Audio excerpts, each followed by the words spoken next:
صفقة القرن بالنسبة لفريق برشلونة هو تجديد لامين يامال. برشلونة أعلن رسميا عن تجديد عقد لامين يامال لحد يونيو 2031. الولد عنده 17 سنة بس وسجل 18 هدف وصنع 25 في 55 ماتش الموسم اللي فات. العقد الجديد بيخليه من أعلى اللاعبين أجرا في الفريق براتب 15 مليون يورو سنويا، ممكن يوصل ل20 مليون مع البونص.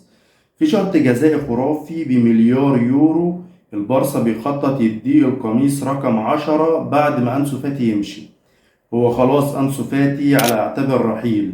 أنسو فاتي قريب جدا من الانتقال لموناكو على سبيل الإعارة مع خيار شراء ب20 مليون يورو. القرار ده جاي بعد ما خرج من حسابات المدرب هانسي فليك، والبارسا شايف إن دي فرصة لإعادة تقييم مستقبله. والظهير الأيسر أليكس فالي بيقترب من الانتقال بشكل نهائي لنادي كومو الإيطالي. الصفقة دي بتعتبر أولى صفقات البيع لبرشلونة في الصيف ده، تفتح المجال لتدعيمات جديدة في الدفاع. لويس دياز هو الهدف الأول لفريق برشلونة. برشلونة حاليا حاطط عينه على لويس دياز جناح ليفربول كأولوية في الميركاتو الصيفي. المدرب هانزي فليك أعطى الضوء الأخضر للتعاقد معاه، وديكو المدير الرياضي بيقود المفاوضات.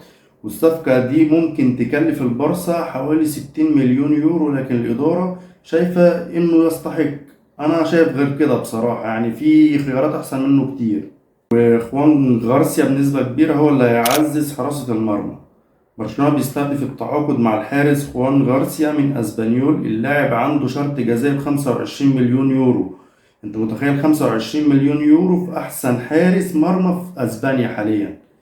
اللاعب ده بيتمتع بمستوى مميز. الصفقة دي هتكون تعزيز قوي لمركز حراسة المرمى، خصوصا مع احتمالية رحيل بعض الحراس الحاليين، وأبرزهم إن شاء الله هيخرج يعني اشتيجن. ماركوس راشفورد حاليا تحت المراقبة. برشلونة بيراقب وضع ماركوس راشفورد مهاجم مانشستر يونايتد اللي بيدور على نادي يشارك في دوري أبطال أوروبا.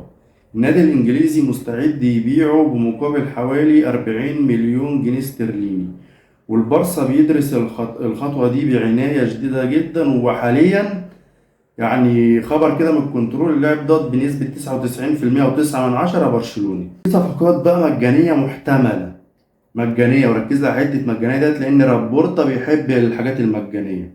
برشلونة بيستهدف التعاقد مع لاعبين مميزين بشكل مجاني، ممكن تنتهي عقودهم مع أندية في صيف 2025. من بينهم الأسماء المطروحة زي توماس بارتي وتاه، بس ده غالبا هو خلاص خلص مع الباير.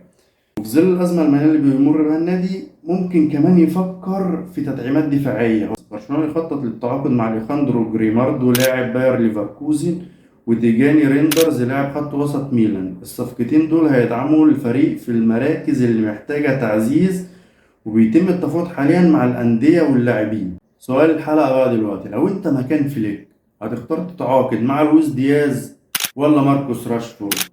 وليه برضو؟ شاركونا رأيكم في الكومنتات. انا عن نفسي شايف ولا ده ولا ده. اكتب لنا بقى في الكومنتات رأيك في الصفقات دي، وايه الصفقة اللي نفسك تشوفها في برشلونة. انا عن نفسي اكتر صفقتين نفسي اشوفهم الواد جيوكيريس ولوكمان.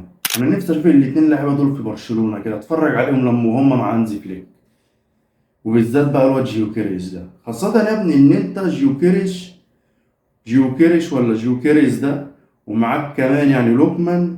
الاتنين لعيبه دول انت بتتكلم ان هما الاتنين مع بعض مش هيكلفوا النادي 100 مليون جنيه على بعض. لو عجبك الفيديو ما تنساش تعمل لايك وتشترك في القناة وتفعل زر الجرس عشان يوصلك كل جديد.